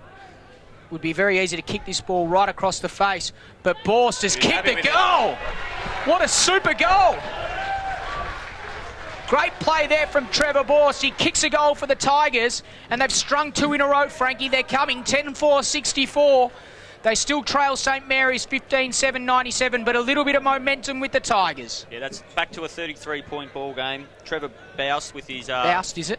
I think it's Boust with his first for today, but he kicked 4 last week and regularly in the goal kickers. And yeah, like I said earlier, one of the most consistent players for Nightcliff Tigers so far this season. There you go. We're at the 20-minute mark of the third quarter, and it's only now that Frankie Caldo decided to remind me that his name is Boust, not Borst. He's only had 1 million touches so far.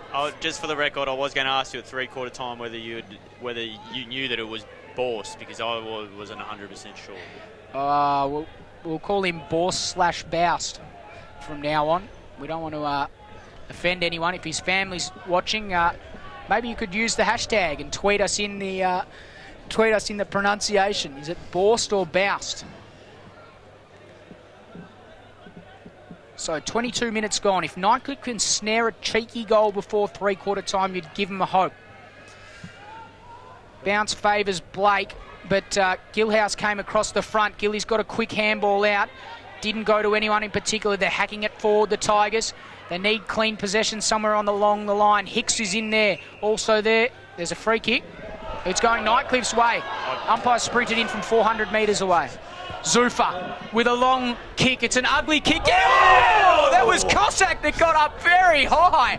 What a leap from Willie Cossack. Not to any avail. Shaq McKenzie's got it now. He come from about 3 deep there. That was sensational. Wow, what a leap. Jeez, if he had hung on to that, thank you very much. Oldest player on the field today too, Willie for Nightcliff at 29 years old. Did I just call him the young fella? Blake continues. Borst/Boust has it. Just forward of the centre of the ground. His kick is a little too hot for Carpenter. It clears him. Orton not as clean as he needed to be. The ball comes through. No one able to gather clean possession. It comes out to Duncan. Can he kick the goal? Oh, he's just missed. Thanks very much. We've got Jack at Bangers03. Hashtag AFLNT. It's pronounced Trevor Borst. Get around him. We have been getting around him. He's a very good player, and he's done some really good stuff. We've had a few tweets coming in under the hashtag AFLNTV banner just lately. We've got Aaron Wasley Black, who said, at SRio25, Shannon Rioli with the fade. Doesn't mind a running goal. Hashtag can play. Hashtag AFLNTV. Zoof, not a bad effort either. Hashtag AFLNTV. Hashtag Battle of the NTFL. The oxymoron getting involved in Twitter, on Twitter. So good to hear that Aaron Wasley-Black is getting involved. So, here we go. The ball kicked back in. Cossack at the front, can't quite take it. Benny Rioli roved it, then a little one out in front. Gilhouse has done well around the ground today for a big fella. Shannon Rioli in close attendance is able to get it.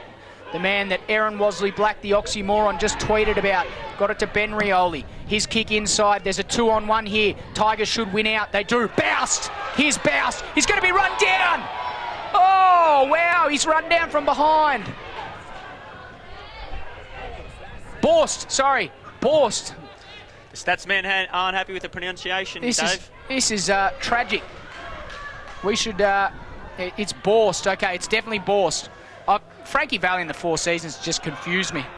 I'm a man that's confused at the moment. The ball comes in. Cossack. Willie Cossack's got a chance. He goes backwards to go forwards. Ash Duncan got it to Cooper. He got it to Cooper. This is Nelson Cooper. He turned Lavastida. He ran in and he kicked a goal. He was happy with it too. Good to see the young fella playing his first game today, so that's his second for the day. Been a good output. Second for the day, and none more important for the Tigers thus far. They moved to 11-5-71. St Mary's 15-7-97. There's still life in this ball game. 26 points the margin. 25 minutes gone third term. If they can get one more here, make it a 20-point ball game at three-quarter time, it's anyone's ball game.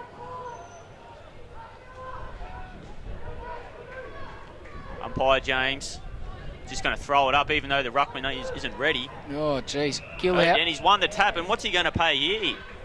Because he actually come from the other side. He won the tap, but because he threw it up before he was ready, he's been pinged. Over it comes Islet, running out of the middle, had nowhere to go. Back to Miles. Miles just jams it on the boot. Wobbling punt into 40 metres out. Comes out. Nightcliff have the numbers, gets a handball out.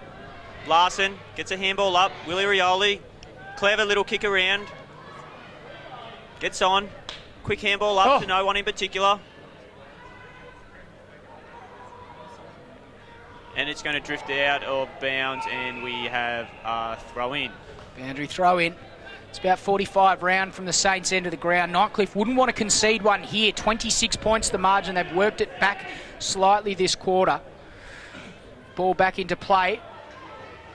Here's Lockwood, tries to crash through, and he got one high. Umpire says it's a free kick. It's going the way of Lockwood. Elects to go back towards the scoreboard side of the ground. Oh, geez, this could clear them both. It does. The man in hot pursuit there is Lockie McKenzie. He's going to have to work a 2-on-1, and he does just beautifully, the young fella. He's got it to Paris, who got it back to him. He kicked it inside 50. Carpenter just clears them. Paris is onto the ball. In fact, it's Cossack, sorry. He should have got a free kick according to the Nightcliff crowd. Didn't. Play on, says the umpire. Carl Lode's got time to think about the situation. He didn't make the most of it though. Carpenter dropped a mark and left it for Cameron Islet to come straight through. His kick went up towards Shannon Rioli. He was taken out of the contest. A little bit ginger to get up. Fisher has got time. Takes a bounce. He goes inboard. Not a great handball. Not a good decision in the end, because now the Saints can go on the counter-attack. Wilson got it over to Shaq McKenzie. Turned his opponent. I think that was Shannon Rioli, sorry. Rioli put it inside 50. No one able to gather the mark. Van Unen is first to the footy. He gathers. He kicks on the right foot. Goal umpire doesn't move. He kicked it straight over the head of the goal umpire, and he kicked a goal. It's number 4 for today. Great passage of play from the Saints.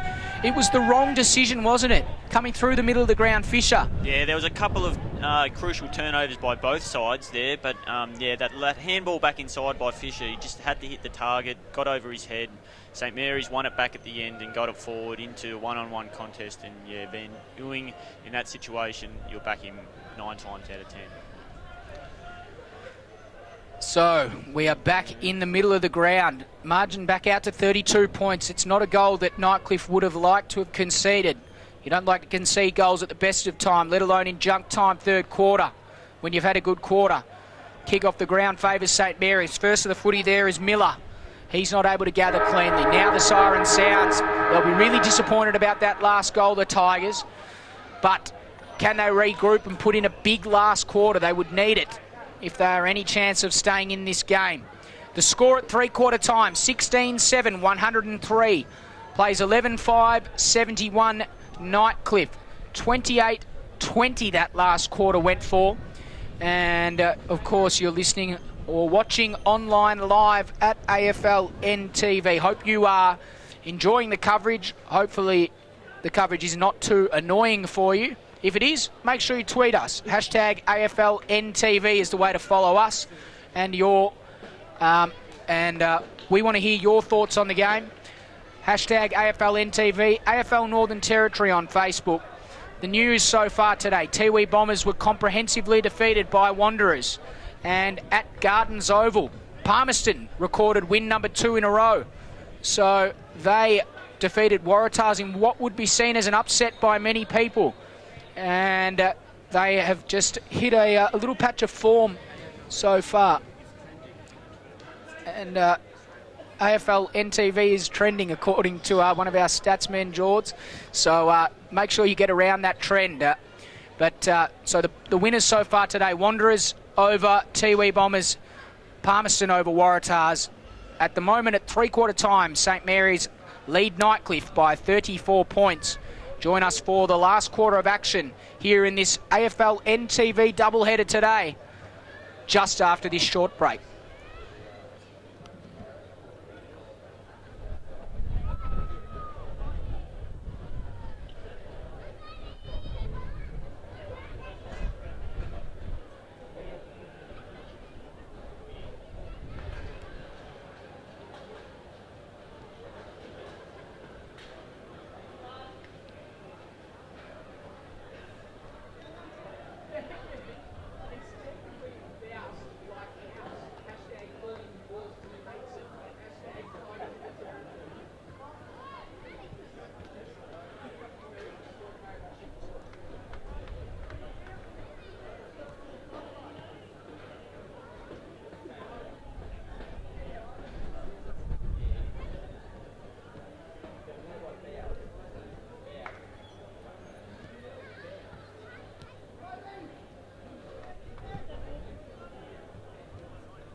The wind has picked up here at TIO Stadium for the last quarter. Nightcliff once again the latter of the two teams to break. But it is going to be a very interesting last quarter here, especially considering the conditions. We've had a plethora of activity on the hashtag AFLNTv. We've had loving the commentary all the way from Geelong, hashtag AFLNTv, from the mighty man Trav, formerly from AFLNTv. And we've also had a bit of info there from one of our favourite tweeters, friend of the mystery man. It's definitely this is Jack at Bangers03. We'll just watch this play as Shannon Rioli. Oh, Ewing! Oh, one of the most sensational attempts you will ever see. Gary Moorcroft right. Didn't get anywhere near the ball, but wasn't it magnificent to see all the same? This provides the breaking play that we need. This is Jack at Bangers_03. It's definitely it's definitely Boust.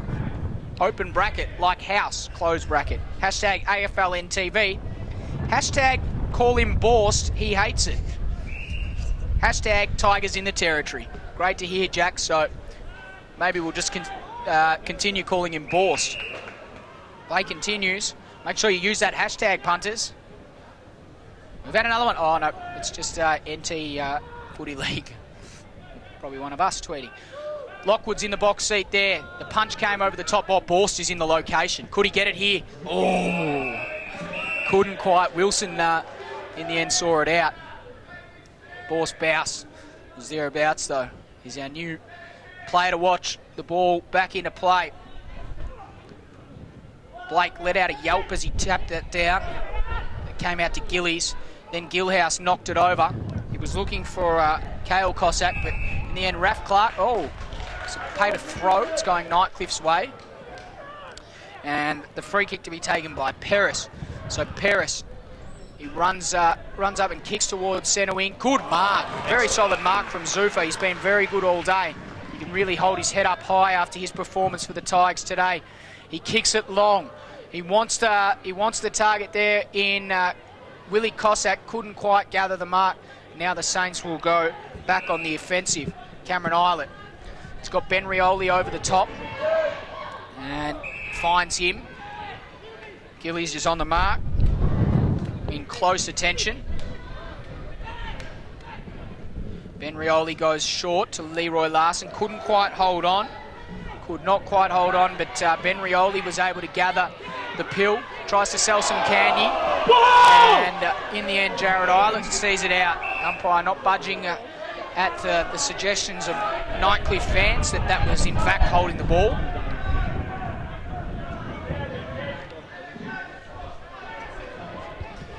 Ball back into play.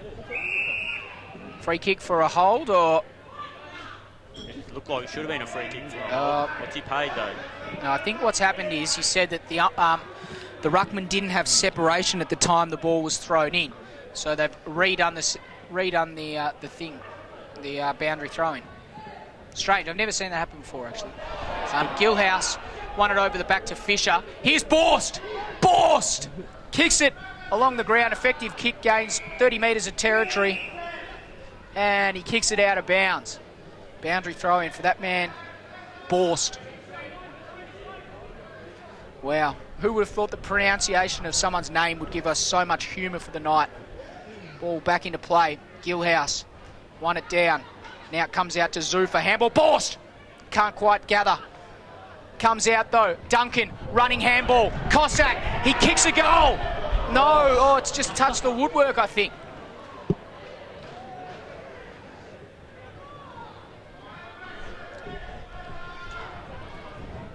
So the Saints will bring it back into play. They go towards the scoreboard side of the ground.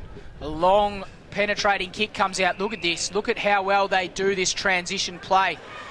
2 kicks and they've got it inside 50 at the other end. Leroy Larson was the target. It came off hands. Ewing, is he able to turn his opponent? Cameron Long can't on this occasion quite at first. Then Ewing got a quick kick. It was well smothered. Long got the hands out the back. Doing some desperate work in defence there is Benny Vile, making his Premier League debut. And it is seen through for a behind. It's a very strong breeze blowing towards St Mary's end in quarter 2, so that's not going to help Knight. There is a lot of wind here. Just get a look at this one, Levi. We've got, Wilson went up high.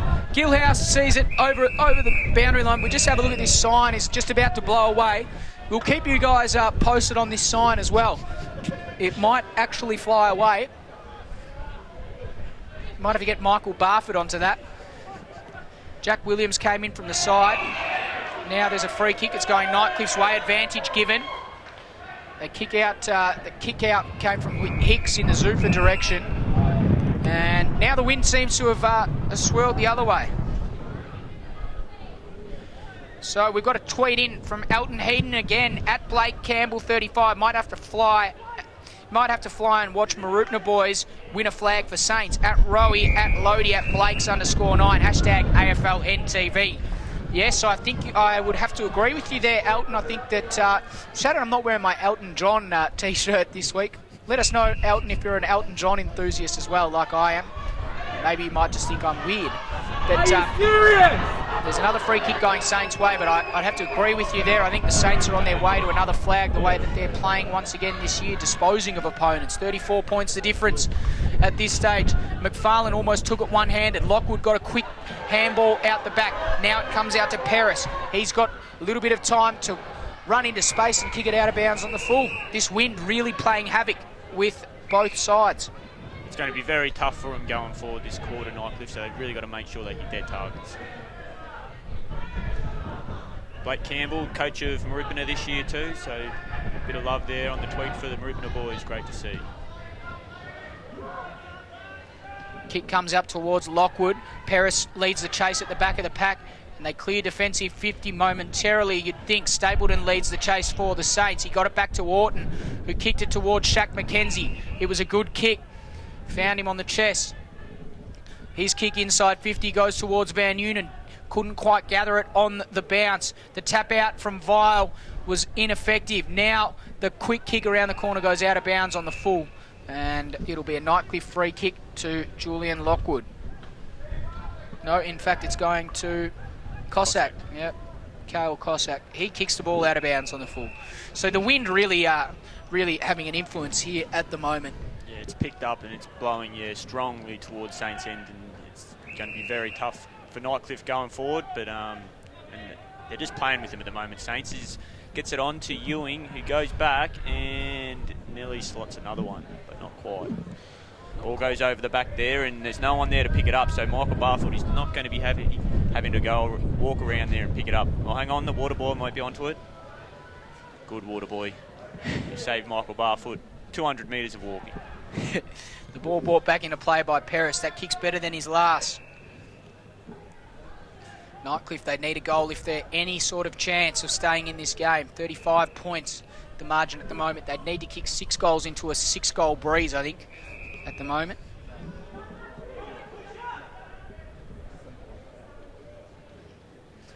So play continues. Gillhouse gets down to the fall of the ball. One thing I have been impressed with whilst watching Gillhouse, he does some really good work on ground level. Meantime, the ball kicked into Van Unen. Yeah, he's a super athlete for someone of his size. He gets to the right places more often than not. I don't think tonight's been one of his better games, but he's up against the ruckman who's probably just in the same echelon of his ability. So they're probably broken about even, I would have thought. I think he does really well around the ground as well, though, like for a big fella his size. Yeah, he's a mountain of a man, and been a really valuable pickup for Nightcliff this year. Geez, bit of a raucous celebration there as the goal is kicked. It is a very good goal to St Mary's, and the man that ended up kicking the goal was Justin Van Unen. So another one for him as they move to 17-10, 112. St Mary's, they lead Nightcliff 11-5, 71. Just under 9 minutes gone in this final term. Gav, we've got a score on the cricket, mate.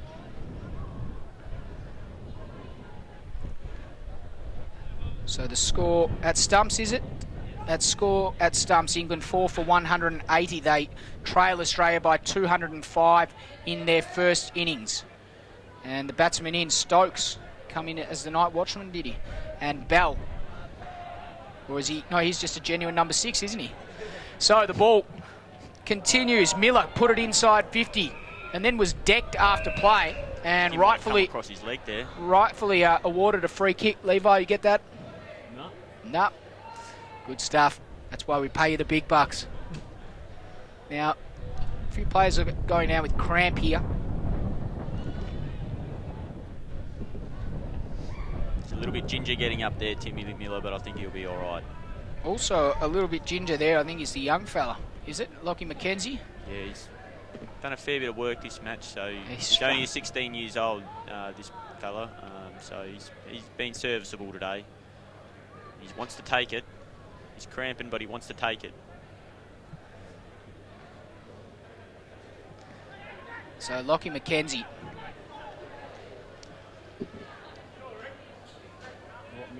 With a chance to kick it goal. Kick on its way. It's a good looking kick. It's got the distance and it's just got the accuracy. Good goal there to the young fella, Lockie McKenzie.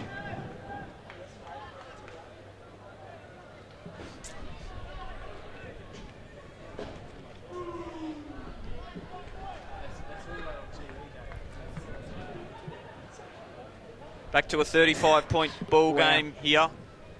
So probably 15 minutes left in this one. Not much hope for Nightcliff. Little St bit of Mary's have been very good all day. Little bit of sting taken out of the game. McKenzie back in the ruck, gets a tap, did win the tap, but it's going towards, just with the breeze just going backwards. Murphy gets a quick kick out wide into space. Willie Rioli will be the first one there, picks it up cleanly. Does a little shimmy around Goofy, and he's just so quick off the mark. Kicks it in, tumble and punt, but it hits the target, and he just has the innate ability to find a target from any sort of angle. Leroy Larson will go back. Now, he passed one off from here earlier on in the match. Surely wouldn't do it again. I don't, common sense would suggest you just go back and have a shot at the Geez, second time around. Wouldn't be surprised if you've seen a few blokes do the old Matthew Lloyd throw the grass up in the air today when they have a set shot. Incredibly windy at the moment. Larson starts good. it very right. And, oh, wow. Geez, he started that almost outside the right point post, and it faded back so much so that it missed to the left-hand side. File to himself, goes long, and that might just drift out of bounds on the full. And it did. He knew it as soon as it left his boot, didn't he? Larson to take the kick. Nightcliff crowd is quietened down a little bit. I reckon a couple of them have gone back to the sports club to vent their fury at today's game. Weren't happy at the volume of some commentators. And once again, they've plucked one out of, we don't really know where, but it's going to go to Justin Wilson, who will line up 20 metres out directly in front. Another free kick from a goal here for St Mary's coming up. Goal from a free kick. What did I say? Free kick from a goal. They might be able to invent that as well. Today, it wouldn't surprise you. Ferret kicks the goal. Easy as you like there for Justin Wilson. Having an influence as he always does so often. And St Mary's are kicked away once again. The score 18-10, 118. They lead Nightcliff 12-5, 77. We've gone just under 14 minutes in this last quarter, and the game has very much had the sting taken out of it. Saints are going to get home here. The winners so far today, Wanderers over the Tiwi Bombers, Palmerston over Waratahs at Gardens Oval in what has been a bit of an upset, and St Mary's look like they'll get home against Nightcliff. Meantime, ball goes up in the air. Murphy's over the footy, and he got one high, and the umpire will give him a free kick. The leads come from further afield. He's indecisive about it. He's partially tackled on the kick by Carl Lode. In the end, there's a high contact free kick, and it goes to the one St Mary's player amongst the three Nightcliff players, and that's Cameron Eilert. We got one high. His kick is a good one. Lack of pressure and checking here on that far wing, and it gives the Saints a chance to go in the Van Unen direction. He got good body positioning and was almost able to take the mark, but A free kick here coming for a hold. Very obvious, that one.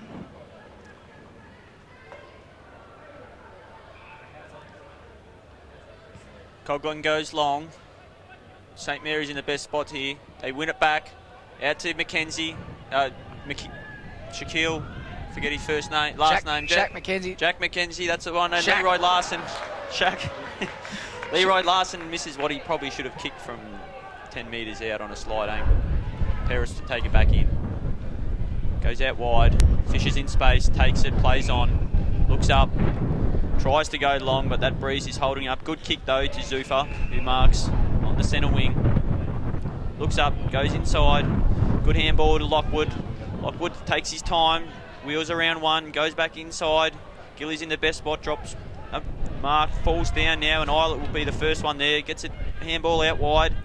Good there by Shannon Rioli. Goes back inside. Oh, they've got numbers everywhere here, and McFarlane takes the mark and will line up for goal number 6. And he will get given goal number 6 because that's another 50-metre penalty paid. Did you see that one, Dave? No, I was actually starting to get a little bit nervous about the camera gear and all the stuff that we've got here as a few droplets start to fall down. A few drops start to precipitate from the heavens as McFarlane kicks the goal that was gifted to him through a 50-metre penalty. And now we've got a situation where both balls are outside the fence and someone's got to go get the ball and the umpires aren't allowed to. So let's just see who. Here we go. Levi, get the film on. Oh, who is it? It's lucky Van Nieuwen's over there. Van He's happy to get over there. Van Nieuwen. I'll get it right one day. Oh, he's even going to go get that second one. How's he going to get over this fence? There is no fence. Nope, just outside the fence. That's how you get through it. Good work by Van Nieuwen on that occasion.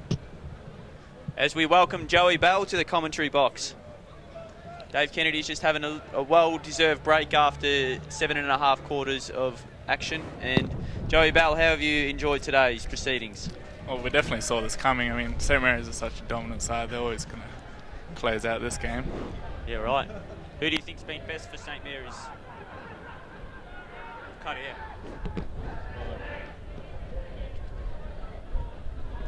I think we cut out.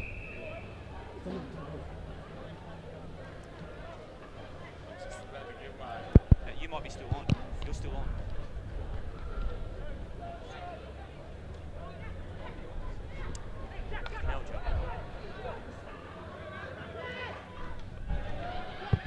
It has a very good ability to push off opponents no matter what position he's in. Ball comes in. Holds the bench pressing record down in the Thunder Gym. That is correct, actually, Joe. As with Benny Rioli, gets it out wide. Has a snap on goal. Not bad off the boot, but just one behind. Always going to be very tough to kick it from there with the amount of breeze that's in this match. Benny Vile goes out. Coghlan takes a mark. 45 in his defensive back pocket. Just slowing the game down now. Got about 5 minutes of game time left. Did you get all those results plugged in today, Joey? Mate, I'm always on to it. Never miss a beat down in the footy ops office. He has an unbelievable ability to get all of his jobs done, all of his tasks done. It's that neck that can just poke out of anywhere to stay. He can actually sit in the office and do his work and poke his head out the door, around the corner, and watch the game of footy at the same time. Sensational stuff. The ball's in the middle, picked up by Jack Long. Looks for someone, goes out wide to Mackenzie. Shaquille Mackenzie kicks it on. Justin Wilson will take a mark on the centre wing. Looks forward. Carl Load in the best spot. Good mark there. Carl Load's had a good game today too. There's not many Mary's players that haven't had a good game. That's not a great kick though. That's a pretty poor kick, but it's this time of the match when all the sting's being taken out, the strong breeze, those sort of things are inevitable. As Cameron Long jumps over the fence to pick up the ball because we don't have much of a crowd in that section of the ground. No Mickey B around. Yeah, if we can get a shot on Mickey B, it would probably be a good way to finish today's proceedings, I think. He's a man that's been around in NTFL football for so many years. We'll try to get a a look out for him and get him in there. As Bouse takes it, tries to get it on. Orton picks it up though. Mary's kick it forward. Benny Rioli takes his mark. Looks forward. Gets it on. Lockwood in the best spot. He couldn't quite get there. Ewing takes a mark right on the 50. With this sort of breeze though, you'd probably back him, and he's pretty happy to go back and have a shot.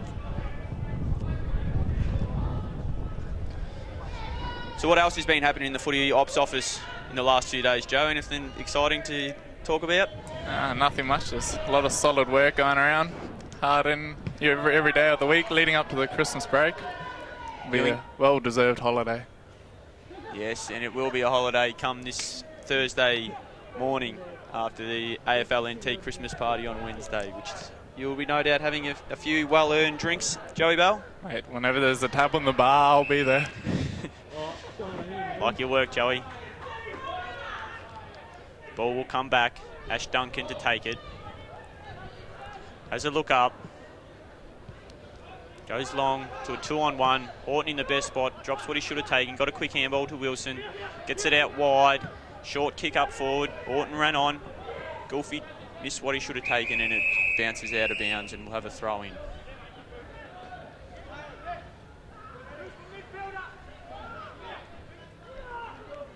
What about for Nightcliff? Where have you seen their strengths today, Joe? One of the things I noticed was one of the duel between the big ruckman. Would have given it to Gilhouse today, to be honest. By a long way? Oh, not a long way. He's just been dominant in parts of the ground that he needed to be. You're a big fan of the big Gilhouse, big Sebastian Gilhouse. He's a mountain of a man, and he's always welcome at Thunder if he gets the selection. Is he as big as you, though, Joey Bell? Well, that's the thing. People recognise me to be, compared to the great man KT, if he's out there listening. Kenrick Clarell, for all those other listeners out there who's not sure who KT is. Former NT Thunder player and AFLNT employed. Joey Bell's idol and mentor. The ball comes out wide, he'll just drift out of bounds. Got a couple of minutes left here, Joey Bell. Any final words? Not much today, just keep on the lookout for St. Mary's. The ball comes in. Kicked up wide, and there it is. The end to the doubleheader today. We see St. Mary's take out the final score, 20-12, 132 to Nightcliff, 12-5, 77. They were on top from the early part, held a convincing lead at half-time, and were just too good in the second half as well to run out comfortable victors. Well, I've just got to readjust the headset because Joey Bell's giant dome actually required a larger fitting than my head, but it was a very successful day of football for two teams today, Frankie. Not so for the others, who were, I guess, who lacked being competitive and were rather disappointing at times. Yeah, it was always, I think I've mentioned it before the start of the Nightcliff game, that they did have a few players out, and they'll pick up in the back half of the year. I know that a couple of them. Here we go. Let's have a listen to this. They're just getting a few jeers from the Nightcliff fans, the umpires, as they exit the field. But yeah, after the break, they'll get Nathan Brown and Tim Jenkins, two regulars. That's true. Brandon Parford as well, one of their best juniors, will come back in for the latter half of the season, and then obviously Cornelius and Grimers they'll probably try to squeeze those two in as well. So they've got some big names to come back in the back half of the season. So get them names in against the Marys, and you never know. You can only play with 22 or 18 on the field, and come the finals time, you never quite know. But St. Mary's are just super impressive across the whole park. They've got such a talented group of seasoned campaigners that have a load of experience, and it just showed today how important that experience can be. It's great to see that some people are enjoying this. This is a fully fledged broadcast, and you've just absolutely ruined it for all the punters out there that have been tweeting us, hashtag AFLNTv, hashtag, or all those hashtags have been using. If only these boys realise that there is actually two people that are watching this as an international broadcast. It's a very disappointing way to end it. But no, look, we've enjoyed bringing the coverage to you guys from the south of France all the way to New York, from the the Ovens and Murray area. That's really disappointing. It is. We've had 3 stats guys here today helping out, and you're being sensational all day, but like to finish off on such a sour note. Look, Frankie, I'm going to go there. I'm going to say that they haven't been sensational at all. They've given us absolutely diddly squat. Bagels, nart. They That's, did get the scores up there at one stage. What I did there was I was trying to say naught, like a borst, but I said nart, like a boust. Clever. Very clever. Now, what we're going to do quickly, we're going to quickly recap the scores here once again, or the winners, in fact. Nightcliff were defeated by St Mary's in the late game. Palmerston, victors over Waratahs. And in the earlier game here, it was the Bombers that were defeated by Wanderers. And we want to end this coverage of AFLNtv on a big high. That, everyone, is Michael Barford from AFLNtv. As he walks, as he walks into the corridor being cheered off by everyone.